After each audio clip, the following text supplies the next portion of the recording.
आता आपण नवीन विषय आपण शिकणार आहोत आणि आपल्या आजच्या विषयाचं जे नाव आहे ते सर्वांनी लिहून घ्या. आपल्या आजच्या विषयाचं जे नाव आहे ते सर्वांनी लिहून घ्या. आजचा विषय आहे, तुम्हाला तुमच्या चुकीची जाणीव झाली असेल तर, तुम्हाला तुमच्या चुकीची जाणीव झाली असेल तर लगेचच क्षमा मागा. तुम्हाला तुमच्या चुकीची जाणीव झाली असेल तर लगेचच क्षमा मागा. आता लक्ष द्या, हा विषय आज आपण पवित्र शास्त्रामधून सविस्तरपणे समजून घेणार आहोत. आणि अनेक वेळा आपल्याकडनं चुका होतात, अनेक वेळा आपण चुका करतो आणि त्या चुकांची आपल्याला जाणीव पण होते, परंतु आपण क्षमा मागत नाही. आपण काय करत नाही? आपण क्षमा मागत नाही. पण पवित्र शास्त्र आपल्याला काय सांगतं हे आपण समजून घेणं फार गरजेचं आहे. या जीवनामध्ये वाटचाल करत असताना देवाचं वचन हे आपल्या पावलाकरिता दिवा आणि आपल्या मार्गात प्रकाश असं व्हावं, असं जर तुम्हाला वाटत असेल तर देवाचं वचन काय सांगतं हे आपल्याला समजणं गरजेचं आहे आणि त्याप्रमाणे आपण कृती करणं गरजेचं आहे. देवाचं वचन समजून जर कृती नाहीये तर मग आपलं आध्यात्मिक जीवन हे अपरिपक्व आहे असं त्याचा अर्थ होतो. पण ज्या वेळेला आपल्याला देवाचं वचन समजतं आणि त्याप्रमाणे आपण कृती करतो, याचा अर्थ हा होतो की आपलं जीवन हे आध्यात्मिकरित्या देवासोबतच्या सानिध्यात चालत असताना परिपक्व आहे, हे त्यातून दिसून येते. आणि म्हणून आजचा विषय आपला हा आहे, तुम्हाला तुमच्या चुकीची जाणीव झाली असेल तर लगेचच क्षमा मागा. आणि त्यातला पहिला मुद्दा लिहून घ्या, क्षमा मागण्यात विलंब करू नका. जर तुम्ही चूक केली आहे, जर चूक ही आपल्याकडनं झाली आहे आणि त्याची जाणीव देखील झाली आहे, तर क्षमा मागण्यामध्ये मुळीच विलंब लावू नका किंवा उशीर लावू नका. कारण देवाचं वचन ज्या वेळेला आपण वाचतो तर अतिशय स्पष्टपणे देवाचं वचन आपल्याला समेटा संदर्भात एक महत्वाची गोष्ट, मत्तयाचं पुस्तक 5वा अध्याय आणि 23 आणि 24 वचन ज्या वेळेला आपण वाचतो त्या ठिकाणी स्पष्टपणे क्षमा मागण्यामध्ये विलंब करू नये याविषयी काही महत्वाच्या गोष्टी सांगण्यात आल्या आहेत. आपण ते वाचू आणि हा मुद्दा आपण समजून घेऊया. कोणीतरी मत्तयाचं पुस्तक 5वा अध्याय, मत्तयाचं पुस्तक 5वा अध्याय आणि 23 आणि 24 वचन पहा.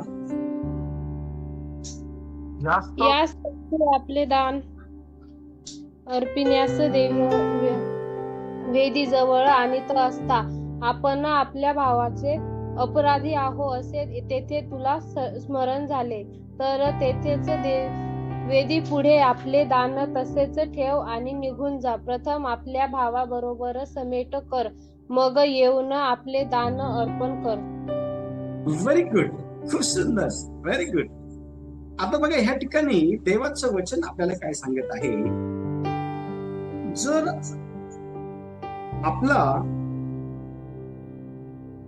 आपल्या भावाबरोबर जर वाद आहे किंवा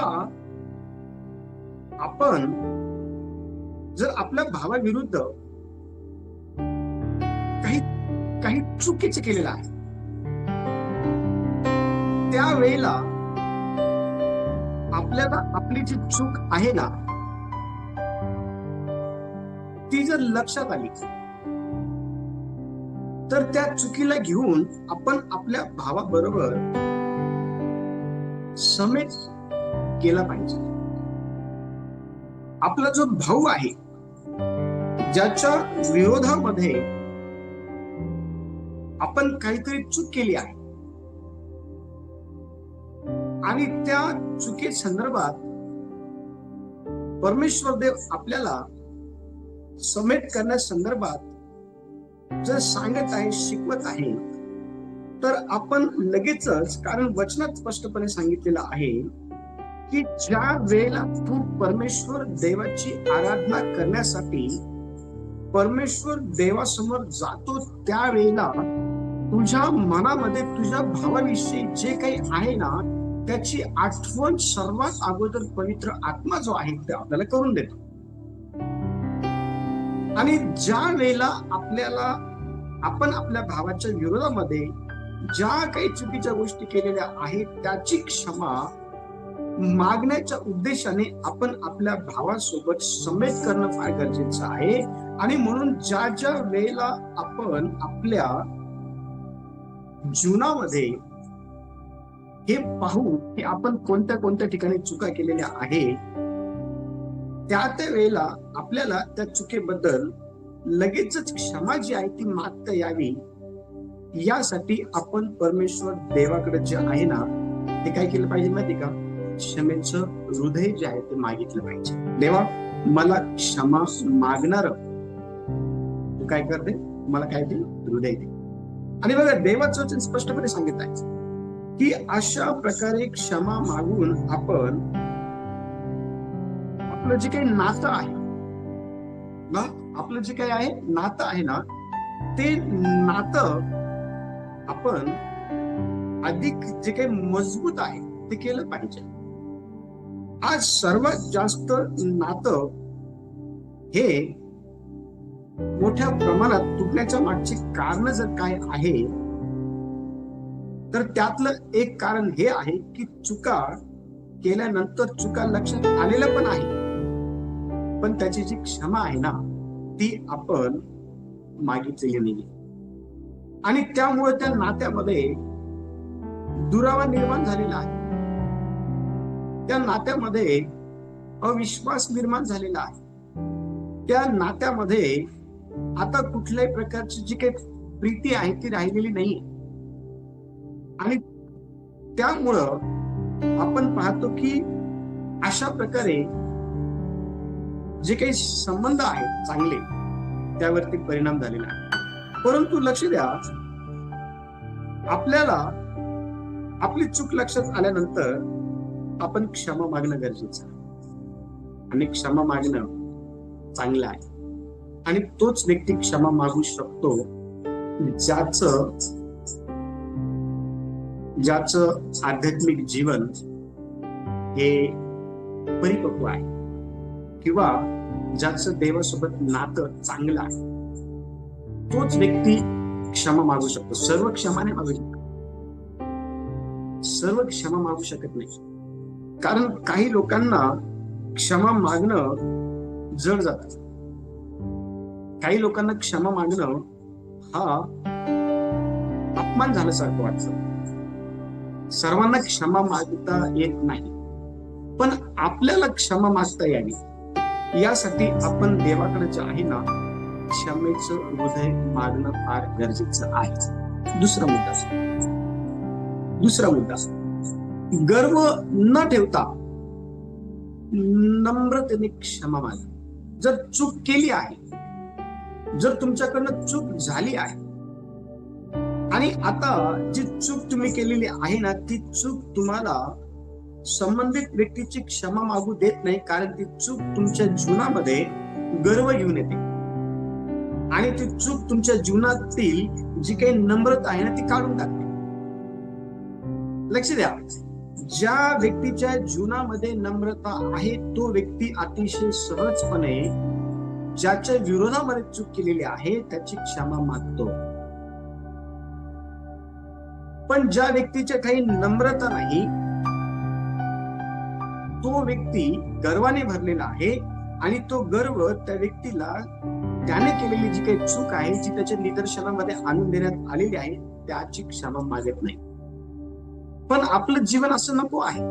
आपण देवासोबत चालत असताना परिपक्वतेमध्ये प्रवेश करणारे लोक बनावे, यासाठी आपल्याला आपल्या स्वतःच्या चुकांकडे लक्ष देणं गरजेचं आहे.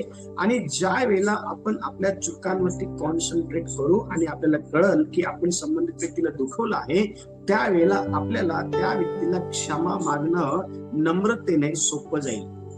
पण तुम्हाला माहिती का, आपण अनेकांना दुखवतो वेगवेगळ्या प्रकारे, वेगवेगळ्या मार्गाने आपण अनेकांना दुखवतो, परंतु आपण त्यांची क्षमा जी आहे ती मागत नाही. लक्ष द्या, क्षमा मागणं चांगलं आहे. पवित्र शास्त्र क्षमा मागण्याविषयी अनेक गोष्टी आपल्याला शिकवतात. बघा, ज्या वेळेला आपण याकोबाचं पत्र 4था अध्याय आणि 6वं वचन वाचतो. बघा, याकोबाचं पत्र 4था अध्याय आणि वचन 6 पहा काय म्हणतात ठिकाणी. वचन 6, तो अधिक कृपा करतो म्हणून शास्त्र म्हणते, देव गर्विष्ठांना विरोध करतो आणि लीनांवर कृपा करतो. Very good. आपल्या जीवनामध्ये आपण जी चूक केलेली आहे तिची क्षमा मागण्याऐवजी जर गर्व आपल्या जीवनामध्ये जर आला, तर आपण ज्याच्या विरोधामध्ये चूक केलेली आहे ना, त्याच्या अगोदर आपल्याला कोण विरोध करतं माहिती का? देव विरोध करतो. आणि देव हा आपल्याला विनाकारण विरोध करत नाही, कारण देव हा आपल्याला ज्या गोष्टीला घेऊन विरोध करतो ना, ती गोष्ट आपल्यामध्ये जर कोणती असेल तर तो आहे गर्व. लक्ष द्या, चूक केली आहे त्याची क्षमा मागण्यासाठी आपण नम्र झालं पाहिजे, पण ती चूक आपल्याला, त्या व्यक्तीची क्षमा आपण मागू नये म्हणून आपल्याला गर्वाने भरते. आणि ज्यावेळेस आपल्या ठाई गर्व येतो ना, त्यावेळेला आपला विरोधी सर्वात अगोदर जर कोण होत असेल तर तो व्यक्ती नाही ज्याच्या विरोधात आपण चूक केलेली आहे. ज्याने त्या व्यक्तीला आणि आपल्याला निर्माण केलेलं आहे ना, असा आपलं निर्माण करता परमेश्वर हा सर्वात अगोदर आपल्याला काय करतो माहिती का? विरोध करतो. आणि देवाने आपला विरोध करू नये म्हणून आपण नम्र असणं गरजेचं आहे. देवाने आपला विरोध करू नये म्हणून आपण लीन असणं गरजेचं आहे. आपल्या ठाई असलेला गर्व ह्या दिवसांमध्ये आपल्यातून निघून जावा म्हणून आपण देवाकडं नम्रतेचं हृदय मागणं गरजेचं आहे. लीनतेचं अंतःकरण देवाकडे मागणं गरजेचं आहे. देवाला आपण म्हटलं पाहिजे की देवा, ज्या वेळी मी एखाद्या व्यक्तीच्या विरोधामध्ये चूक करतो आणि एखाद्या व्यक्तीला मी अतिशय भयानकरित्या दुखवतो, त्यावेळेला ती चूक माझ्या निदर्शनामध्ये ज्यावेळेस तू आणून देतो, त्यावेळेला मला त्या चुकीची त्याला क्षमा मागता यावी म्हणून तू मला नम्र हृदय दे. माझ्या ठाई असलेला सर्व प्रकारचा जो काही गर्विष्ठपणा आहे ना, तो काढून टाक. आणि देव काढून टाक. पवित्र शास्त्रामध्ये नम्र हृदय दाविदाकडे होतं. पवित्र शास्त्रामध्ये लीन हृदय दाविदाकडे होतं. ज्या वेळेला दाविदाला हे कळालं नाथन संदेशाच्या द्वारे की तू चूक केलेली आहे, त्यावेळेला दाविदाने त्याची चूक स्वीकारली आणि दाविदाने त्याच्या चुकीबद्दल पश्चाताप केला. दाविदाने त्याच्या चुकीबद्दल पश्चाताप केला. बघा वचन काय सांगत आहे. 2 शमूएल आपण ज्यावेळेस पाहतो ना, 2 शमूएल आणि त्याचा जो काही 12वा अध्याय आहे, त्या ठिकाणी दावीद अतिशय स्पष्टपणे जे आहे ना, त्या ठिकाणी दावीद अतिशय स्पष्टपणे त्याने केलेली जी काही चूक आहे ना, ती चूक तो काय करते माहिती का? ती चूक तो मान्य करत आहे. आणि ज्यावेळेस हा संपूर्ण वृत्तांत आपण वाचतो ना, ज्या वेळेला हा संपूर्ण वृत्तांत आपण वाचतो ना, त्या संपूर्ण वृत्तांतामध्ये आपल्याला नाथन संदेशता हा दाविदाने कशा प्रकारे चूक केली ती काय करते माहिती का? तो सांगत आहे. आणि दावीद बघा त्याची चूक मान्य करते. वचन 16 वाचा. म्हणून दावीद त्या मुलासाठी परमेश्वराची काकडूत करू लागला. त्याने उपास केला व आज जाऊन रात्रभर जमिनीवर पडून राहिला. हा बघा, देवाचं सांगत आहे, तो रात्रभर जमिनीवरती पडून राहिला. आणि माझी तुम्हाला सर्वांना होमवर्क आहे. हा अध्याय सर्वांनी वाचा. 12वा अध्याय जो आहे ना, हा 12वा अध्याय सर्वांनी वाचा. आणि कशा प्रकारे ह्या अध्यायामध्ये दाविदाने चूक केली, नाथन संदेश त्याला त्याच्याकडे पाठवण्यात आलं त्याची चूक दाखवण्याकरता. आणि दावीद हा राजा होता. लक्ष द्या, दावीद हा राजा होता इस्रायलाचा. त्याच्या काही सहज गर्व हा येऊ शकत होता. तो सहज हे म्हणू शकत असता, नातान संदेशाला पकडा आणि जेलमध्ये टाका. त्याची चूक त्याला दाखवली. तुम्हाला माहिती का, देवाच्या वचनामध्ये अतिशय स्पष्टपणे आपल्याला हे सांगतं, हे समजून येतं की आपल्याला जर आपली चूक कोणी जर दाखवली, जर आपल्याला आपली चूक कळाली, तर त्या चुकीबद्दल आपण लगेचच गर्व न करता नम्रतेने क्षमा जी आहे ती मागितली पाहिजे. नाथन संदेश ज्यावेळेस दाविदाकडे आला त्याची चूक त्याला दाखवण्यासाठी, त्यावेळेला दाविदाने त्याची चूक मान्य केली. आपल्याला ज्यावेळेस कोणी आपली चूक दाखवतं ना, लक्ष द्या, त्यावेळेला आपण गर्वाने भरू नये. आपण कधी कोणाचं कंपॅरिझन करू नये. सरळ सरळ देवाचं सांगतं की आपण नम्र व्हावं आणि नम्रतेने आपण आपली चूक मान्य करावी आणि आपण क्षमा मागावी. तिसरा मुद्दा, स्वतःची चूक मान्य करा. स्वतःची चूक मान्य करा. दुसऱ्यांना दोष देऊन स्वतःच्या चुका लपवण्याचा प्रयत्न हा नेहमी आपण करत असतो. दुसऱ्यांना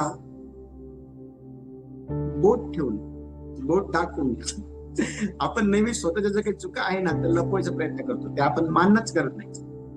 तिसरा मुद्दा, स्वतःची चूक मान्य करा. बघा, नीतिसूत्राचं पुस्तक 28वा अध्याय आणि वचन 13 बघा काय म्हणते. नीतिसूत्रे 28वा अध्याय आणि वचन 13. जो आपले दोष झाकतो त्याचे बरे होत नाही, जो ते कबूल करून सोडून देतो त्याच्यावर दया होते. Very good. जो आपली चूक मान्य करतो, हो माझ्याकडनं चूक झाली आहे, हो मी अमुक अमुक गोष्टी केल्या आहे, माझ्याकडनं चूक झाली आहे. जो व्यक्ती आपली चूक मान्य करतो ना, त्या व्यक्तीचं बरं होतं. आणि देवाला आवडतं चूक केल्यानंतर ज्यावेळेस मान्य करतो आणि ते आपण मान्य करतो, त्यावेळेस देवाला तो स्वभाव आवडतो, तो व्यक्ती देवाला आवडतो आणि देव त्याचं बरं करतो. पण जो व्यक्ती चूक कबूल करत नाही, जो व्यक्ती सोडून देत नाही ते चूक करणं, त्या व्यक्तीचं बरं होत नाही. पवित्र शास्त्रामध्ये आपण पाहतो की पेत्राने चूक केली होती. येशूला 3 वेळेस पेत्राने नाकारलं. 3 वेळेस पेत्राने नाकारलं. पण तुम्हाला माहितीये का, ज्यावेळेस पेत्राला त्याची चूक कळाली, त्यावेळेला त्याने मान्य केलं. त्यावेळेला त्याने त्याची चूक जी आहे ना, ती चूक काय केली माहिती का, ती मान्य केली. बघा वचन काय सांगितलं, मत्तेचं पुस्तक 26वा अध्याय आणि 75 वचन बघा काय म्हणते. मत्ते 26:75.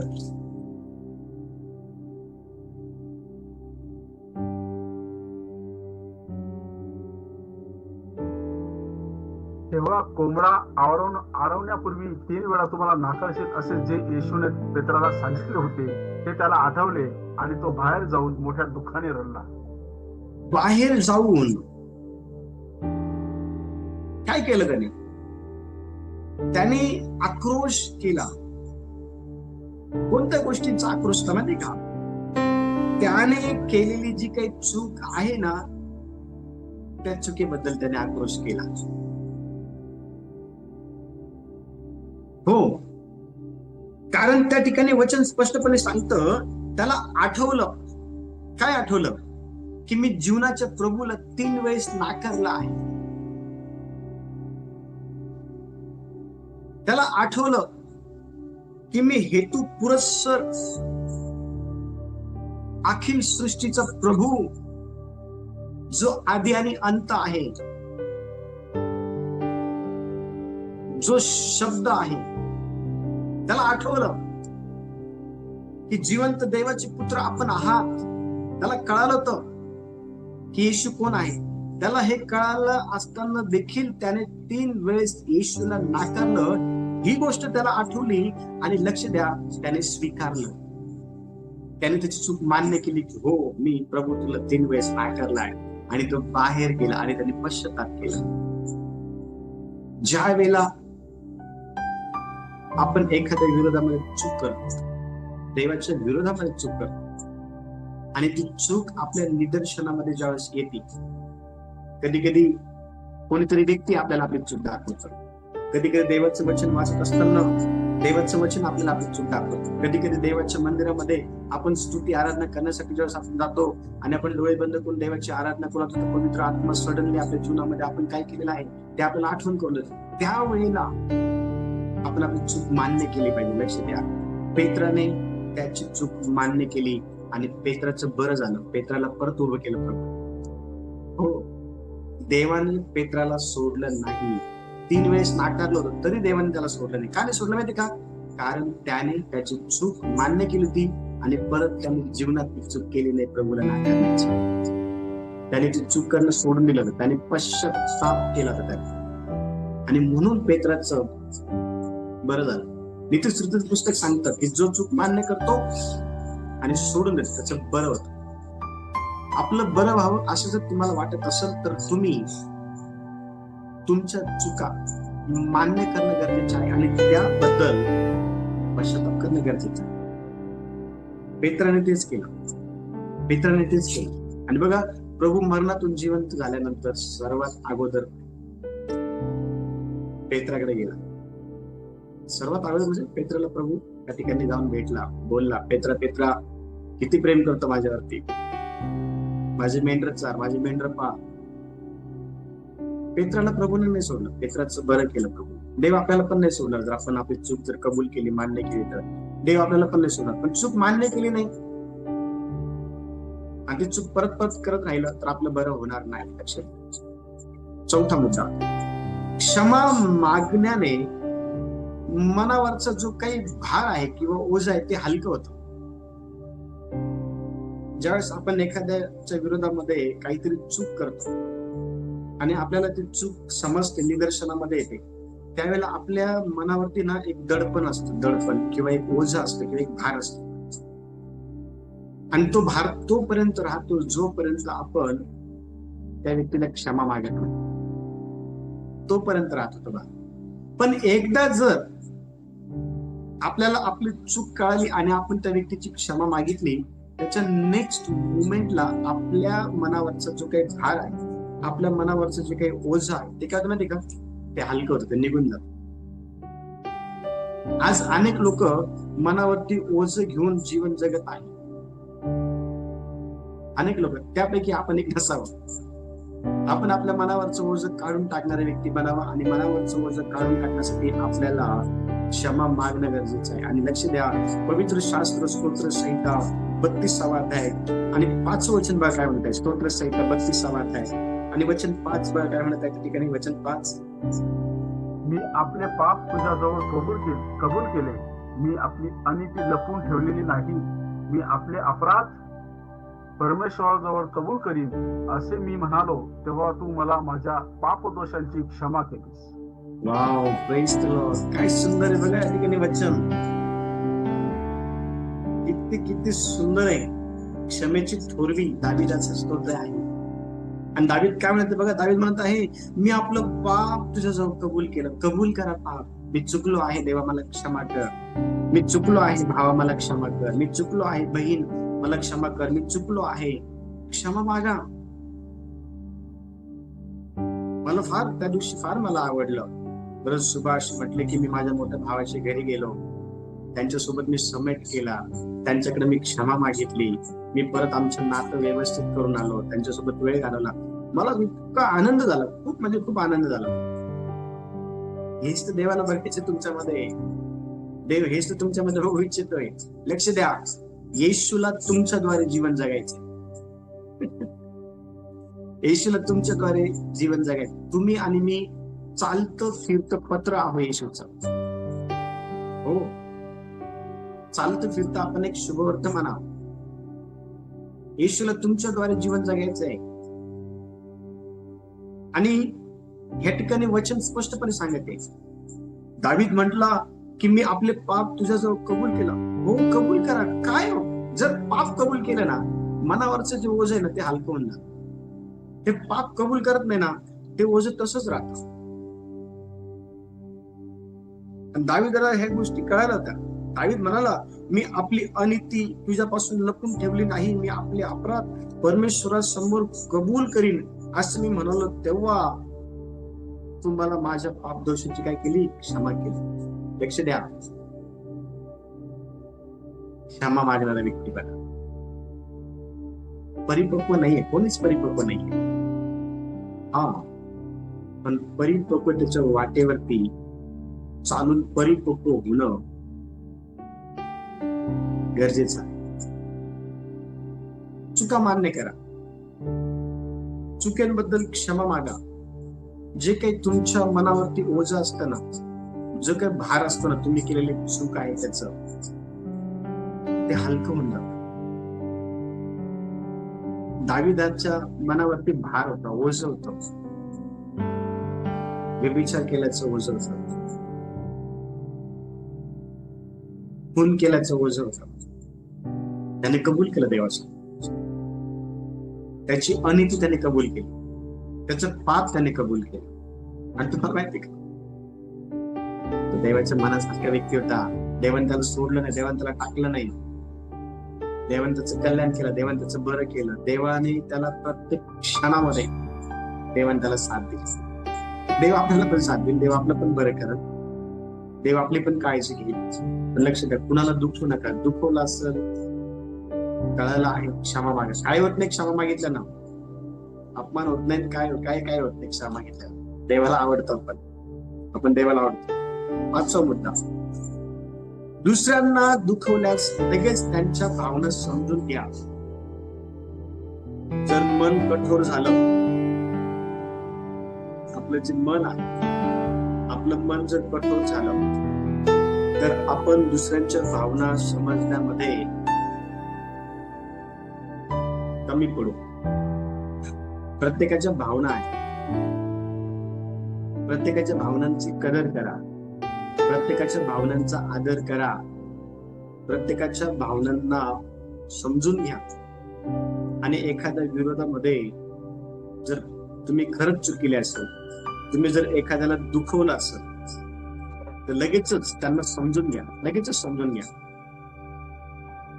लगेचच समजून घ्या. पवित्र शास्त्र बघ काय म्हणत आहे, रोमकरांचं पत्र 15वा अध्याय आणि 2रं वचन पहा काय म्हणत आहे. रोमकरांचं पत्र 15वा अध्याय आणि 2रं वचन,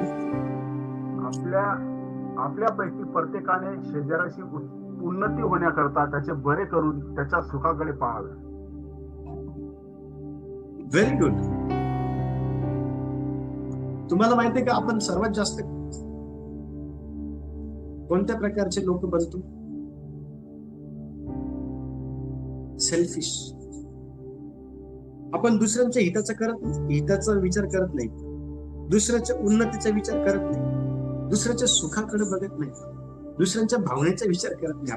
आपण आपल्या स्वतःच्या उन्नतीकडे बघतो, आपण आपल्या स्वतःच्या सुखाकडे बघतो, आपण आपल्या स्वतःच्या भावनेकडे बघतो, आपण आपल्या स्वतःच्याच इच्छा ज्या आहेत त्या पूर्ण पाहतो.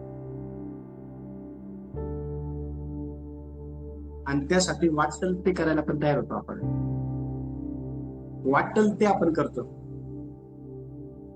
पण वचन तसं नाही सांगत. त्या ठिकाणी वचन तसं सांगत नाही. देवाचन सांगतं की जर आपण आपल्या स्वतःच्या स्वार्थापोटी, आपण आपल्या स्वतःच्या सुखामुळं जर एखाद्याचं वाईट केलं आहे, तर आपण त्या व्यक्तीला खऱ्या अर्थाने दुखवलं आहे.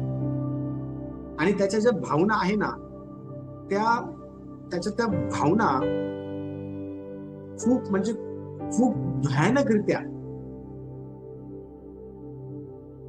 आपण दुखवलेले आहे. त्याच्या त्या भावनांचा आपण काय केलं पाहिजे, आदर केला पाहिजे. त्याच्या त्या भावना आपण समजून घेतल्या पाहिजे आणि आपण त्याबद्दल त्याला क्षमा मागितली पाहिजे. पण असं होत नाही. तुम्ही जगाच्या पाठीवर कुठे पण जा, लोक एकमेकांच्या भावनेचा आदर करत नाही. लोक एकमेकांच्या हिताचा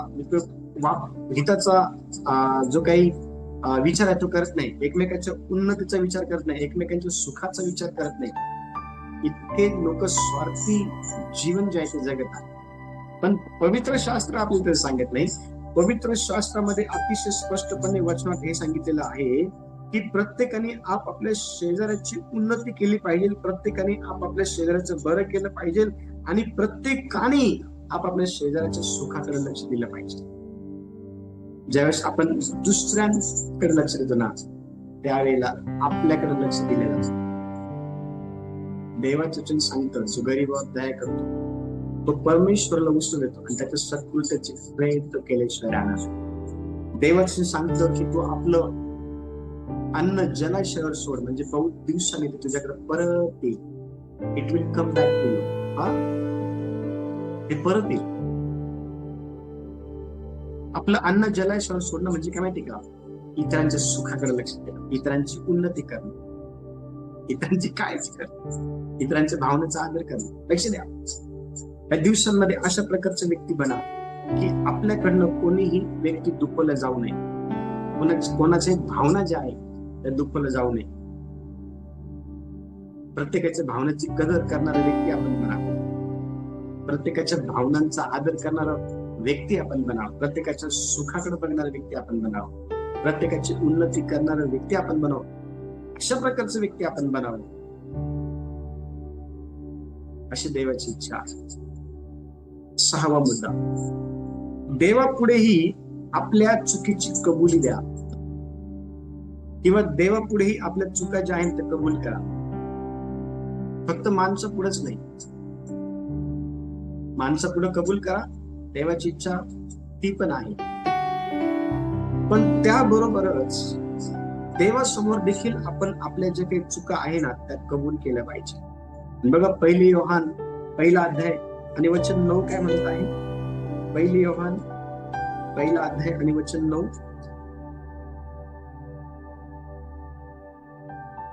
जर आपण आपली पापे पदरी घेतली तर तो विश्वसनीय व न्यायी आहे म्हणून आपल्या पापांची क्षमा करेल व आपल्याला सर्व अनितींपासून शुद्ध करेल.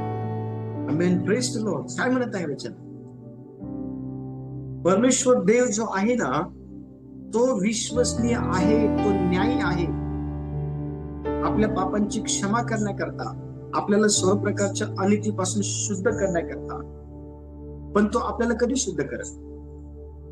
तो आपल्यामधून सर्व प्रकारची अनिती केव्हा दूर करेल माहिती का? ज्या वेळेला आपण देवासमोर आपली पाप कबूल करू. जर आपण एखाद्या विरोधामध्ये पाप केला आहे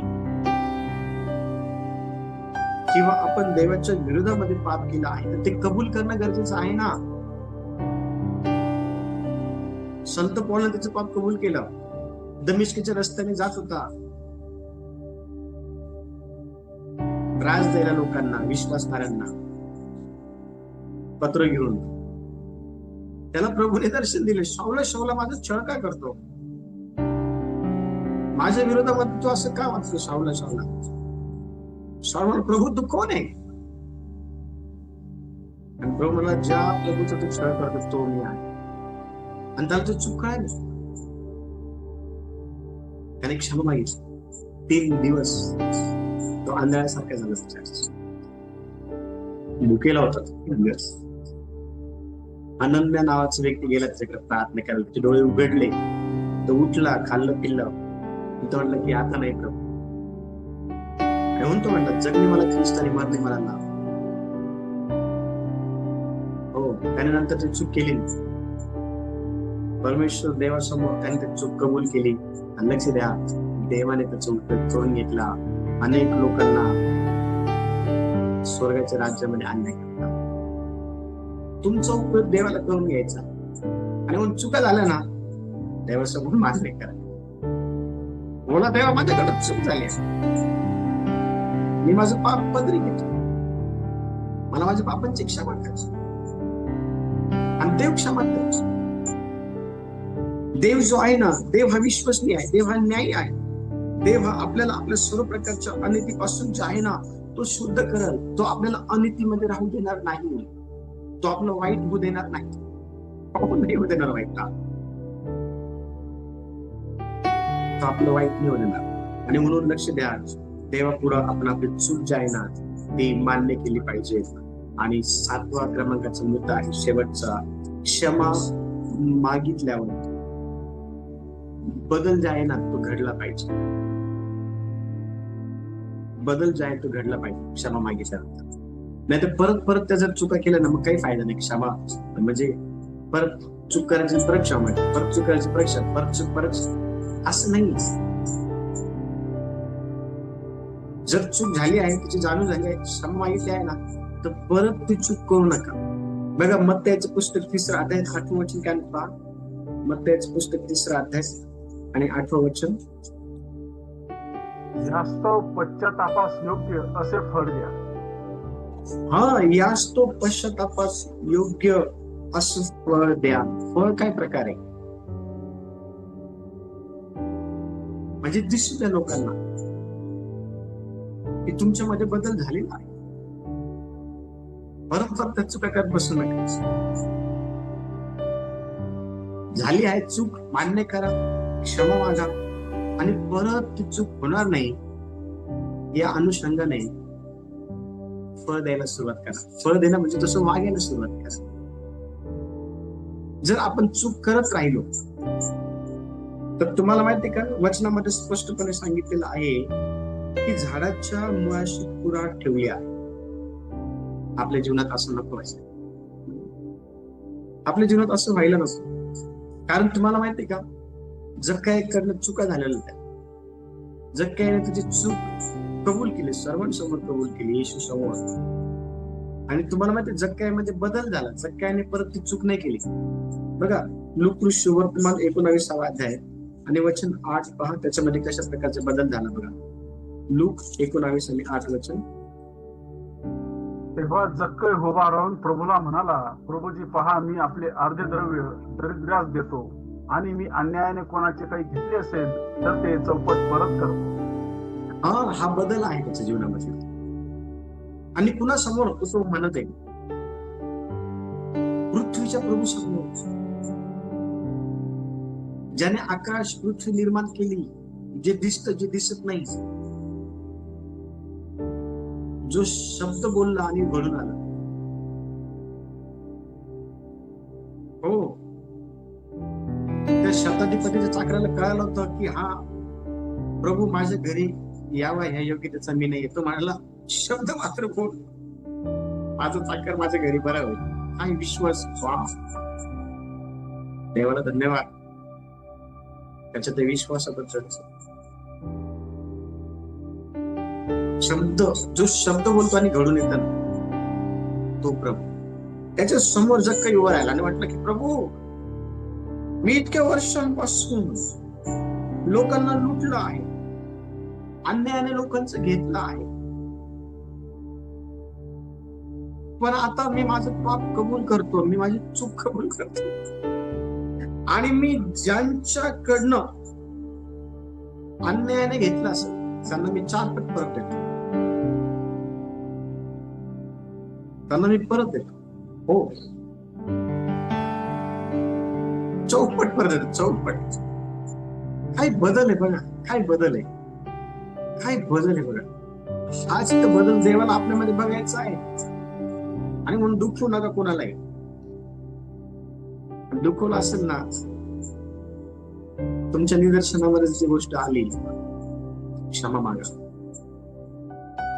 क्षमा मागा. असं म्हणू नका की मी मोठा आहे, मी क्षमा मागणार नाही, मी कशाला क्षमा मागू, तो का माझ्या या काय म्हणता बरोबरीच आहे का मी क्षमा मागायला. तो असा तिथे शिकत लक्ष द्या. ज्याच्यामध्ये नम्रता असते, ज्याला देव कळालेला असतो, जो आत्मिक जागरूक असतो, ज्याला ज्याला जो देवाचे प्रेम करतो, ज्याला देव कळालेला आहे, असा व्यक्ती क्षमा मागतो. आणि आपल्याला क्षमा मागणार व्यक्ती बनायचा. आणि म्हणून चर्च, जर आपण क्षमा मागितली तर देव आपलं बरं करेल आणि आपलं बरं व्हावं अशी जर इच्छा असेल तर क्षमा मागण्यासाठी तयार व्हा. कुणाला दुखू नका. एकमेकांच्या भावनांचा कदर करा. एकमेकांचा आदर करा. एकमेकांची काळजी घ्या. एकमेकांना जीव लावा. एकमेकांची उन्नती करा.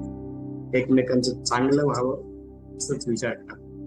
कधी कुणाचं वाईट व्हावं असा विचार करू नका. कधीच नका असं. कधीच करू नका. देव तुम्हाला आशीर्वाद देईल. देव तुमची काळजी घ्या. परमेश्वर देव या वचनाद्वारे सर्वांना आशीर्वाद देऊ. आपण आपले डोळे बंद करू आणि आपण प्रार्थना करू.